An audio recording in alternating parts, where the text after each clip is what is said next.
bisogna gliela già sapere. Qual è la tua vera scelta, sì, sai com'è. E passi notte ma senza dormire, e aspetto un momento che tu si decisi. Chissà come va a finire, ma che sa storia. Non può cagare e non può cagare.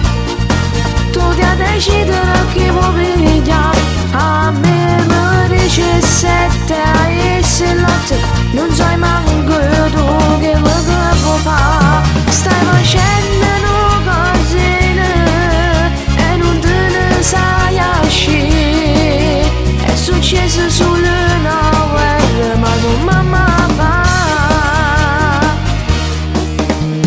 Ma penso che è arrivato un momento, non ci fa più pazienza al gatto e topo. E se cavo spiegazione a me, io che non mi faccio vedere, mi fa paura.